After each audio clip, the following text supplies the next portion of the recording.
Carboxylic ஆசிட்டில் நம்ம next பார்க்க போகிறது aromatic electrophilic substitution. So aromatic electrophilic substitution சொல்லிட்டாலே பென்சீன் ரிங்குக்கு மேலே என்ன தொகுதி வருது அப்படிங்கிறது ரொம்ப முக்கியமாக கவனிக்கணும். அது எலக்ட்ரான் டொனேட்டிங் குரூப்பா எலக்ட்ரான் வித்ட்ராயிங் குரூப்பா அப்படிங்கிறத ரொம்ப முக்கியமாக கவனிக்கணும்.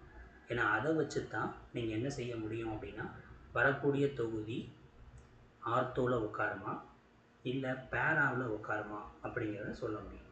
இப்போ எலக்ட்ரான் டொனேட்டிங் அப்படின்னா மேக்ஸிமம் எதெல்லாம் வந்துடும், OH குரூப் வந்துடும், NH2 குரூப் வந்துடும், OCH3 குரூப் வந்துடும், CH3 குரூப் வந்துடும், மேக்ஸிமம் ஹாலஜன் பூராமே வந்துடும், அயோடின் வரும், குளோரின் மேக்ஸிமம் வராது, வந்தாலும் ஓகே தான்.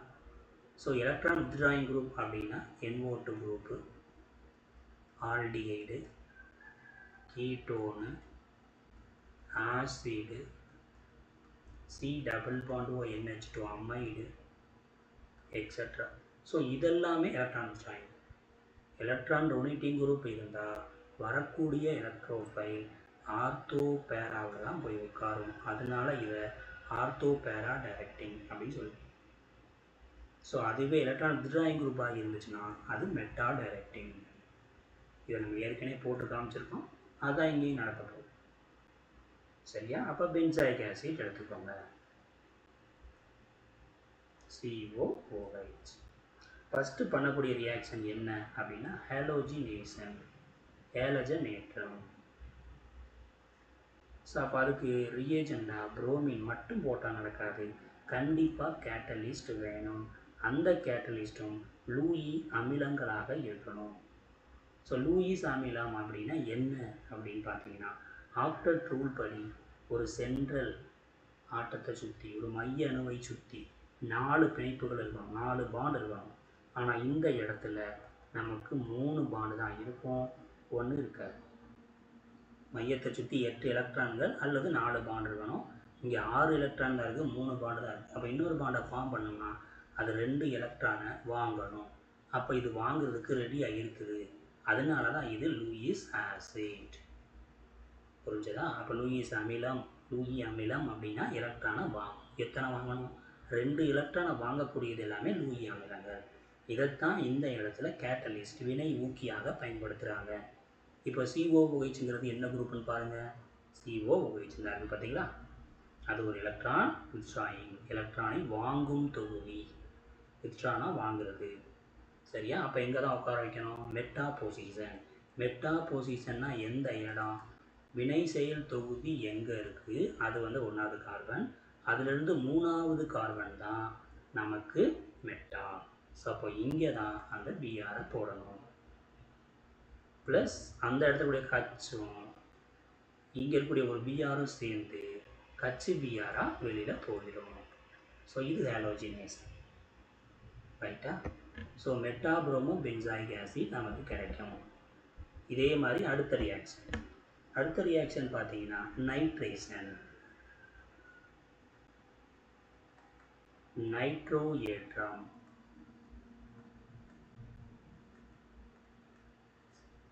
நைட்ரேட்டிங் மிக்சர் அப்படின்னு பார்த்தீங்கன்னா கான்சன்ட்ரேட்டட் நைட்ரிக் ஆசிடும் கான்சன்ட்ரேட்டட் சல்ஃபியூரிக் ஆசிடும் ரெண்டுமே அடர் கந்தக அமிலம், அடர் நைட்ரிக் அமிலம்.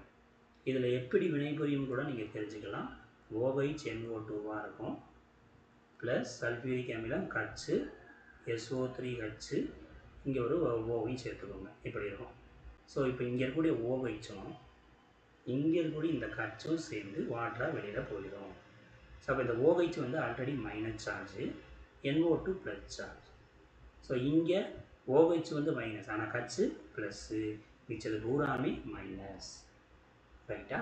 அப்போ மைனஸுங்கிறது எலக்ட்ரான் கவர் காரணி கிடையாது, ப்ளஸ்ஸு தான் எலக்ட்ரான் கவர் காரணி, எலக்ட்ரோஃபைலு. அப்போ இங்கே இருக்கக்கூடிய எலக்ட்ரோஃபைலு NO2 ப்ளஸ். அப்போது நீங்கள் பென்சாயிக் ஆசிட் எடுத்துக்கிட்டு அதில் இதே மாதிரியா concentrated nitric acid, concentrated sulphuric acid போடும்போது மெட்டா பொசிஷனில் உட்காரக்கூடியது NO2, அவ்வளோதான். ஸோ அங்கே இருந்த கச்சும் இங்கே இருந்த OHம் சேர்ந்து வெளியே போகிறதுனால தான் வாட்டர் வெளியே போகும். இங்கே ஞாபகத்தில் வச்சுக்கோங்க, இங்கே ஒரு கட்ச் இருக்குது. நைட்ரிக் ஆசிடை இப்படி பிரிக்கணும், நம்ம ஏற்கனவே சொல்லியிருக்கோம். OH and O2, இந்த கட்சும் இந்த OHம் சேர்ந்து வாட்டராக வெளியில் போகும். இது நைட்ரேஷன். Next reaction sulphonation.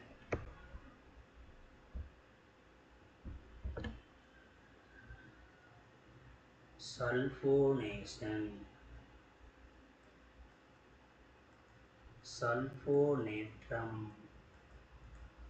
இதுவும் அதே தான், மெட்டாவில் தான் வந்து உட்கார வைக்கணும். ஆசிட் எடுத்துக்கலாம். மெட்டாவில் ஹைட்ரஜன் இருக்குது. கான் சல்ஃபியூரிக் இப்படி போட்டுக்கோங்க. ஸோ கட்சையும் OHையும் தூக்கிடுங்க. அப்போது ஆசிட் மெட்டாவில் SO3H. இவ்வளோதான். இதான் எலக்ட்ரான் கவர் 18 வினை. சரியா? Electrophilic substitution. இது இன்னொரு முக்கியமான ரியாக்ஷன் என்ன அப்படின்னா ஃப்ரீடல் கிராஃப்ட் வினை. Friedel craft reaction. ஸோ மெயினாக பென்சாயிக் அமிலத்தில் ஃப்ரீடல் கிராஃப்ட் வினை நடக்காது.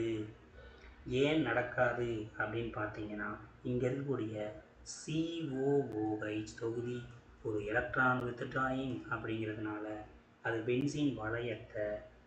பென்சீன் வளையத்தோட வினையை குறைச்சி விட்டுரும்.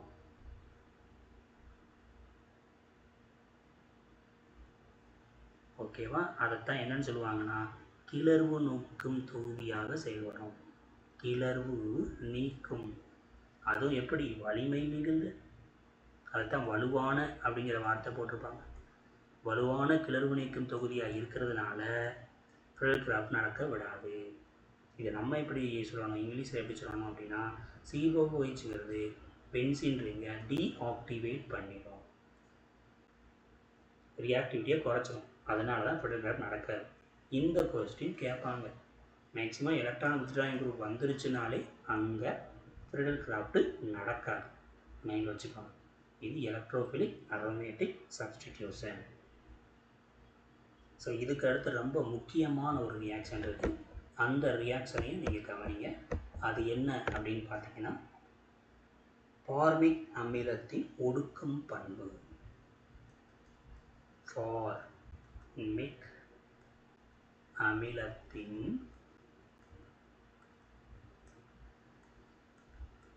ஒடுக்கும் பண்பு.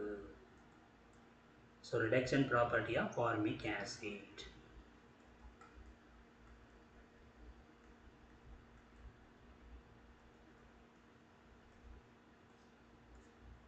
அப்போ ஃபார்மிக் அமிலத்தோட ஸ்ட்ரக்சரை போட்டுக்கிடுவோம். ரைட்டா? இப்போ இது போடும்போது இது என்ன செய்யுது அப்படின்னா இதில் 2 விதமான வினைசெயல் தொகுதி இருக்கிற மாதிரி நமக்கு இருக்குது. ஒன்று என்ன அப்படின்னு பார்த்தீங்கன்னா ஆல்டிகைட், இன்னொன்று என்ன அப்படின்னு பார்த்தீங்கன்னா ஆசிட்.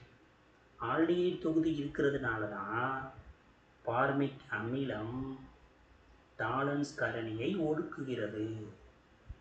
இதே இடத்துல அசிட்டிக் அமிலம் போட்டோம்னா அது ஒடுக்காது. ரைட்டா? தெளிவாக புரிஞ்சுக்கோங்க. ஃபார்மிக் அமிலத்தில் ஆல்டிகைடு வினை செயல் தொகுதி இருக்கிறதுனால, ஆல்டிகைட் ஃபங்க்ஷனல் குரூப் இருக்கிறதுனால அது டாலன்ஸ் ரியேஜெண்ட்டை ரெடியூஸ் பண்ணுது. ஸோ அப்போ டாலன்ஸ் ரியேஜெண்ட்டை ரெடியூஸ் பண்ணுதுன்னு சொல்லிட்டோமா, அப்போ எடுத்துக்கோங்க ஆசிட். அது கூட டாலன்ஸ் ரியேஜெண்ட் போடுங்க. அந்த டாலன்ஸ் ரியேஜெண்ட் தான் அவங்க Ag+, அதுவும் 2Ag+, ப்ளஸ் 3OH- அப்படின்னு போட்டிருக்காங்க. ஸோ இது 2 ரியாக்ட் ஆகும்போது 2Ag சில்வர் வந்து என்ன ஆகிடுது, ப்ரிசிபிட்டேட்டாக மாறிடுது. அதாவது சில்வர் மிரராக இருக்கும். அதோட சேர்ந்த சைடு ப்ராடக்டாக CO3 ப்ளஸ் 2H2.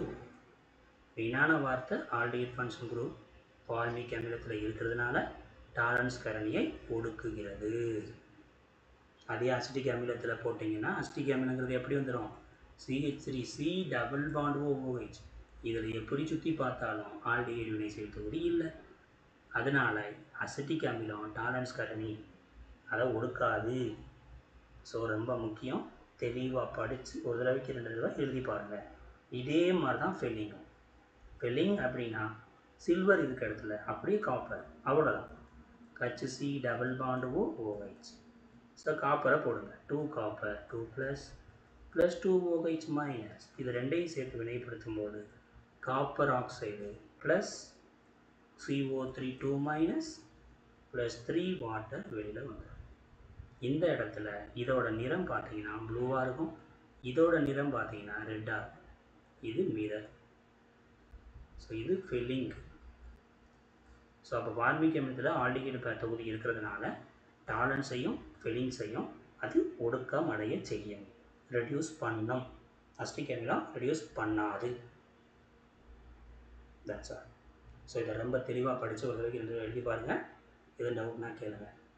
தேங்க்யூ.